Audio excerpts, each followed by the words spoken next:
Bonjour les amis, je suis très heureuse de vous retrouver aujourd'hui, j'espère que vous allez bien. Alors je vous retrouve pour vous partager les énergies du ciel de la prochaine nouvelle lune qui se forme le 30 mai prochain à 13h30 heure de Paris sur le 9e degré du signe des Gémeaux. Alors, on va voir que c'est une très belle nouvelle lune qui va nous apporter un renouveau d'énergie qui va faire du bien. Alors c'est vrai que là, on a quitté le couloir des éclipses. Vous savez, on a eu une éclipse de soleil le 30 avril dernier, une éclipse de lune le 16 mai dernier. Et si vous voulez, le temps entre deux éclipses peut être un moment un petit peu, pas toujours facile à vivre émotionnellement, hein, ça peut remuer un petit peu, il peut y avoir quand même une forme d'instabilité.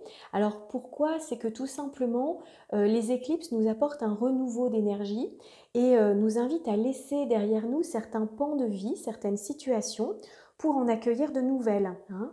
Donc là, il s'agissait peut-être de laisser derrière soi certaines habitudes de vie, hein. Je ne vais pas revenir dessus, hein, j'avais fait une vidéo donc la fois dernière pour la dernière pleine lune, mais je veux juste tout simplement rappeler que c'était un temps peut-être justement un petit peu bousculant, voilà, un petit peu qui a pu réveiller certaines choses, et que là ce temps est passé, ça y est, donc on est sorti du couloir des éclipses.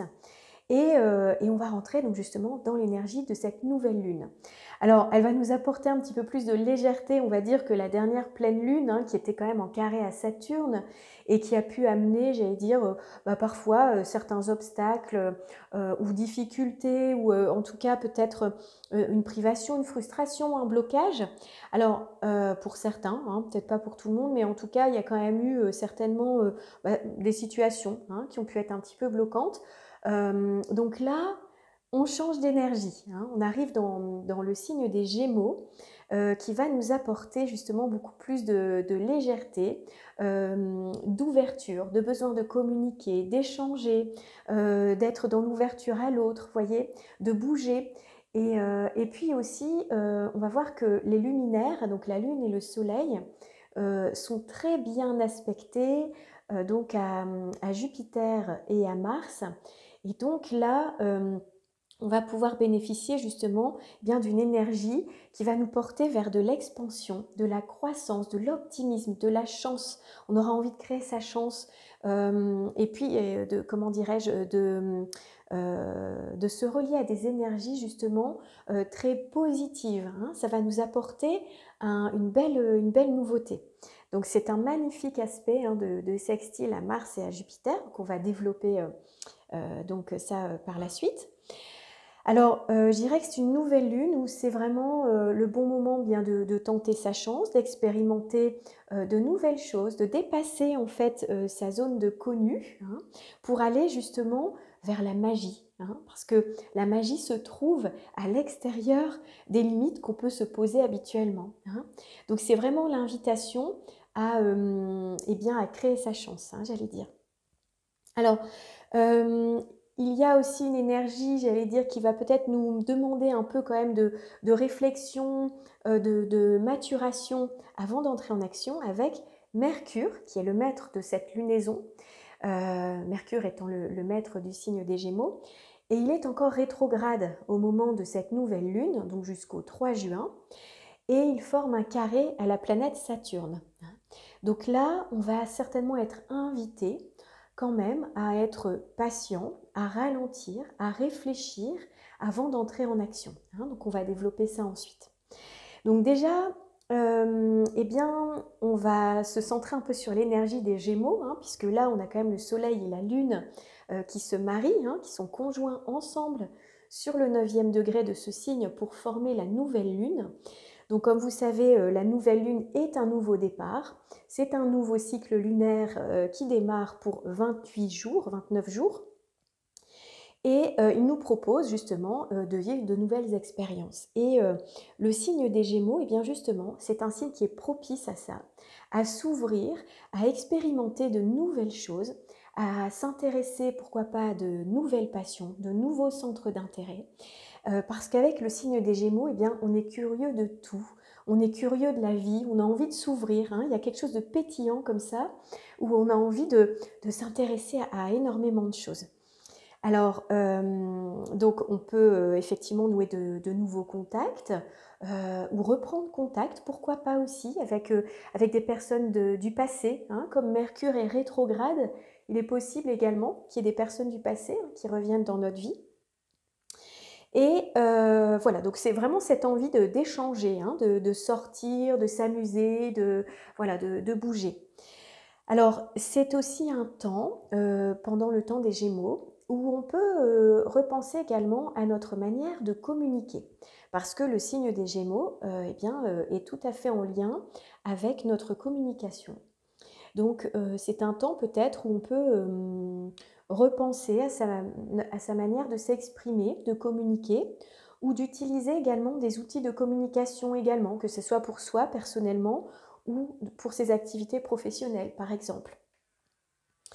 Voilà, donc alors il y a également beaucoup de souplesse avec le signe des Gémeaux, une adaptation hein, pour accueillir justement la nouveauté, pourquoi pas mettre en place eh bien, de nouveaux projets. Et c'est vrai que souvent il y a une polyvalence, hein, on peut vraiment mener plusieurs projets, plusieurs activités en même temps. Vous voyez, le signe des Gémeaux, c'est un signe double, hein, donc il y a comme une multiplicité tout autour de cette énergie qui nous invite, pourquoi pas, à prendre plusieurs directions ou à devoir choisir en tout cas des directions, mais on peut en choisir plusieurs, avoir plusieurs choix possibles, plusieurs activités qu'on souhaite mener en même temps. Donc il y a en tout cas une multiplicité, une polyvalence, une souplesse, une adaptabilité. Donc à voir dans votre vie comment ça peut se matérialiser. Et pour les personnes, par exemple, qui sont en lien avec, bien avec une clientèle ou avec un public, hein, quand on est par exemple dans le monde des affaires, du commerce, parce que Gémeaux, c'est ça aussi, hein, c'est l'énergie donc liée au commerce, eh bien, il peut y avoir, pourquoi pas, un nouveau développement commercial avec eh bien, de nouvelles prises de contact, de nouveaux clients, vous voyez, de nouveaux potentiels de développement en fait, de l'activité. D'autant que comme la nouvelle lune est très bien reliée justement à Jupiter et à Mars, il peut y avoir effectivement un développement, une expansion, une ouverture, une croissance, voyez. Donc pourquoi pas développer aussi de nouvelles activités par rapport à son activité principale. Hein. Vous voyez, avec cette multiplicité hein, qui est offerte par ce signe des Gémeaux. Alors le signe des Gémeaux, il est également en lien avec les études et les apprentissages. Donc c'est possible que pendant cette période, eh bien, on ait envie de s'intéresser à un nouveau sujet, hein, avec une nouvelle passion, un nouveau centre d'intérêt, qu'on ait envie d'ouvrir des livres, des bouquins, voilà, de se passionner vraiment pour quelque chose avec une grande curiosité. Et ça peut être également le temps où on démarre une nouvelle formation, où on s'inscrive dans une formation par exemple. Donc voilà, c'est un temps en tout cas qui est dédié, qui nous invite à nous poser justement aussi ce genre de questions. Qu'est-ce que j'aimerais bien apprendre de nouveau hein.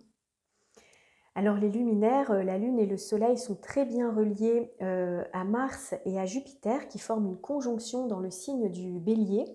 Mars vient d'entrer en Bélier et il est en train donc de rejoindre Jupiter là au moment où je tourne la vidéo pour former une conjonction à un moment de cette nouvelle Lune. Et là, on a un formidable aspect qui va nous booster, qui va nous donner une belle énergie, optimiste, enthousiaste. On a envie de créer sa chance, d'avancer, d'entreprendre. Donc ça, c'est une chance, ça, c'est une ressource vraiment extraordinaire. Alors Jupiter, qui est la plus grosse planète du système solaire, eh bien, c'est la planète où tout prend en fait du volume, de l'expansion, de la croissance. Hein. Donc, c'est vraiment une planète, eh bien, on l'appelle aussi le grand bénéfique, qui va nous apporter justement cette énergie enthousiaste, qui va nous donner envie de tenter notre chance, d'ouvrir le champ des possibles, de dépasser nos limites, notre zone de connu, hein, pour grandir finalement, pour ouvrir des pans de notre vie, hein, tout simplement, s'offrir de nouvelles opportunités dans notre vie. Donc ça, c'est une très très belle énergie. Et ensuite, donc en conjonction donc à Mars, Mars, qui est la planète eh bien, de l'action, de l'esprit d'entreprise, de l'enthousiasme, du courage, de la volonté, hein, qui nous incite à aller de l'avant. C'est notre énergie masculine, hein, qui nous pousse vers l'extérieur. Donc vous voyez, les deux ensemble, Jupiter et Mars, c'est un magnifique cocktail d'énergie très positive, hein. Et donc les luminaires, la Lune et le Soleil, qui sont très bien reliés à Jupiter et à Mars, eh bien, ça va nous donner l'envie de gagner justement en liberté, en croissance, en expansion, avec pourquoi pas eh bien, l'envie de sortir de ses limites, hein, de sa zone de connu, comme je disais, et de sortir un petit peu hors des sentiers battus quelque part, qui nous invite même parfois à prendre quelques risques, hein, pour tenter sa chance. Vous voyez, il y a un côté où on ose, on a envie d'oser, on croit en soi, on a la foi. Donc, et puis Jupiter, bien sûr, eh bien, il nous apporte là sa protection, hein. C'est le grand protecteur du zodiaque, c'est comme notre bonne étoile si vous voulez, hein, qui nous donne un esprit optimiste. On attire la chance, hein. On a l'espoir aussi que ça fonctionne et il peut nous apporter justement une bonne dose de confiance en soi, hein. Voilà, donc là, on peut avoir effectivement un moment où notre rayonnement personnel augmente, notre confiance augmente et on peut prendre justement aussi, c'est l'occasion de prendre une nouvelle place finalement dans notre travail, ou dans la société ou dans nos activités, parce que Jupiter représente la place qu'on peut occuper dans la société. Vous voyez, c'est notre lien avec notre environnement social. Donc c'est la première planète sociale justement qui nous ouvre, vous voyez, le champ des possibles dans le tissu social. Comme je disais, l'énergie reliée, enfin le Soleil et la Lune qui sont reliés donc à Mars, eh bien, peut nous donner justement ce dynamisme et l'envie de partir à la conquête, hein. On se met en action, hein, on s'affirme, prend sa place. Et c'est possible qu'on pense justement un petit peu plus à sa vie professionnelle, à sa carrière. Vous voyez comment on a envie justement de se réaliser, hein, pendant ce temps. Donc voilà pour ces belles énergies de Mars et de Jupiter. Alors, je vous propose maintenant d'aller voir un petit peu Mercure, qui est le maître de cette lunaison. Alors, Mercure rétrograde jusqu'au 3 juin. Donc, Mercure, c'est la planète de la communication, hein, essentiellement, des échanges, de notre pensée, de notre manière de comprendre le monde. Et quand Mercure est rétrograde, eh bien, il nous invite à être un peu plus dans l'introspection, à faire une pause pour revisiter, réfléchir, réparer, pourquoi pas. Et donc là, Mercure, au moment de cette nouvelle lune, eh bien, sera dans le signe du Taureau. Alors peut-être que c'est l'occasion eh bien, de repenser à notre système de valeurs. Donc pourquoi pas eh bien, de notre propre valeur, hein, comment on se voit, comment on est conscient, hein, de nos propres talents, de nos dons, de nos propres ressources. Mais ça peut être aussi lié à des questions justement matérielles, hein, par rapport à l'argent, effectivement. Comment on gère, hein, nos ressources, notre argent. Est-ce qu'il y a des choses à régler, des questions à régler justement qui sont liées à ces énergies. Et le taureau représente également le lien à notre corps, donc peut-être aussi à repenser justement à comment on gère justement le lien à notre corps, c'est possible aussi. Donc, qu'est-ce qu'on a à mettre au clair, en tout cas, par rapport à ces questions-là, hein. Ça peut être également lié à des habitudes de vie. Donc, repenser à certaines habitudes de vie, qu'est-ce qu'on peut venir changer, régler, revisiter, réparer, hein. Donc, peut-être c'est un temps qui nous invite à aller en profondeur par rapport à ces questions-là, pour réagencer, replanifier. Alors, Mercure qui est en carré à Saturne, eh bien, qu'est-ce que ça veut dire? Donc, c'est-à-dire qu'il y a quand même une énergie là de confrontation. Quand on a un carré entre deux planètes, eh bien, il y a deux énergies qui se confrontent, hein, pour pouvoir donner justement une nouvelle structure, pour pouvoir changer la forme de quelque chose. Donc, Saturne, qui est la planète justement de notre structure, hein, de notre cadre, de notre construction, Saturne qui nous élève, hein, qui nous permet justement de nous tenir debout, c'est notre structure, notre colonne vertébrale. Peut-être que là, comme Mercure se confronte à Saturne, il y aurait peut-être une nouvelle façon de comprendre les choses, d'apprendre ou de communiquer, d'échanger, de nouer des contacts. Pourquoi pas aussi de se déplacer, hein.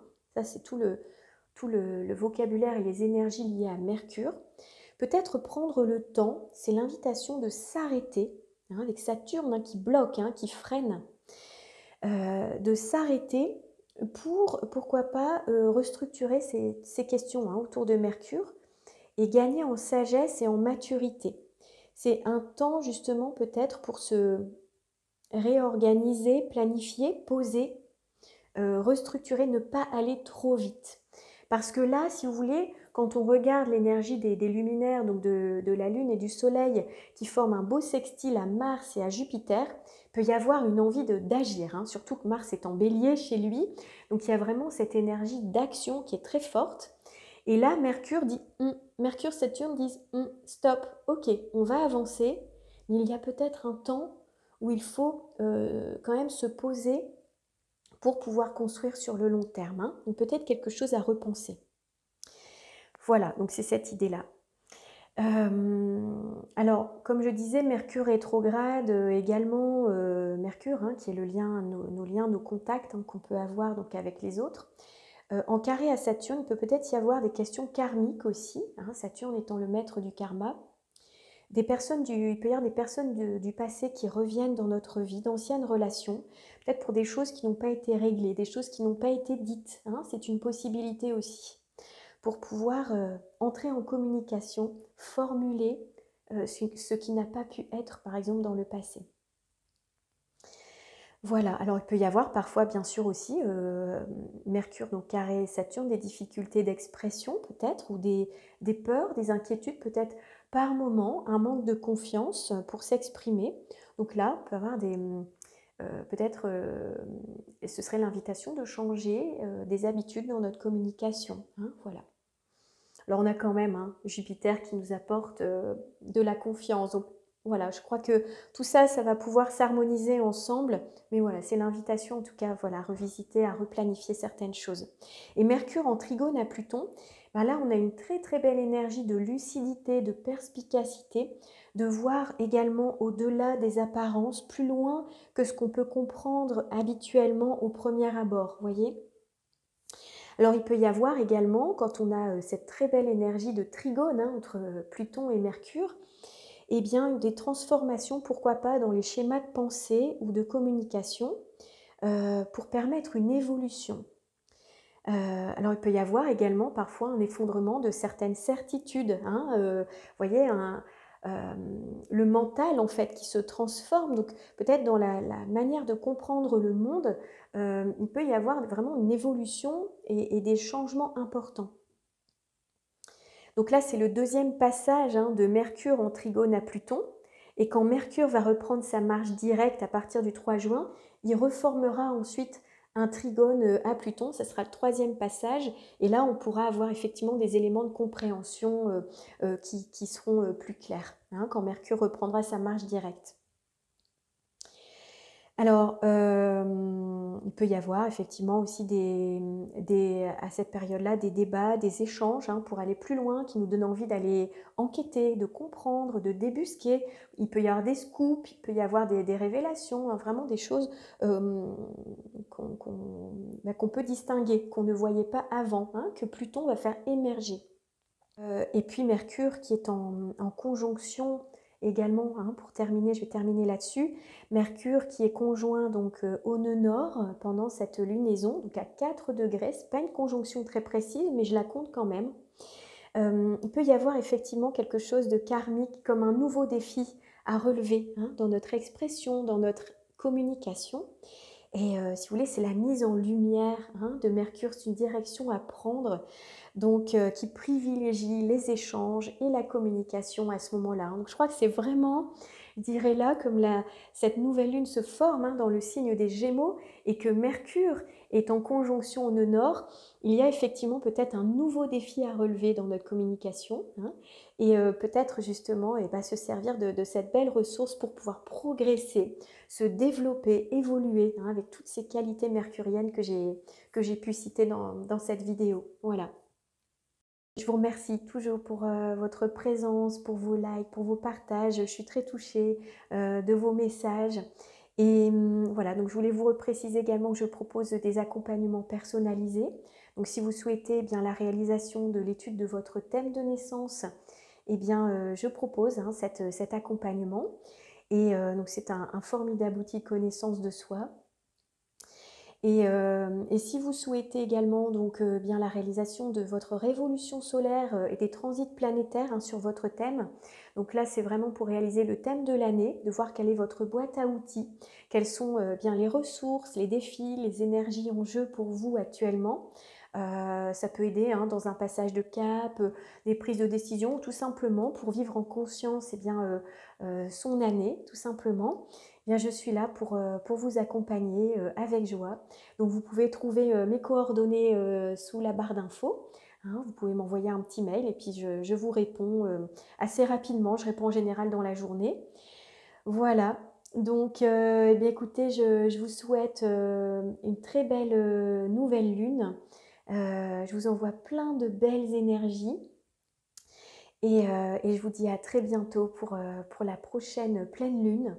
Voilà, merci infiniment, merci d'être là, je vous embrasse. Prenez soin de vous.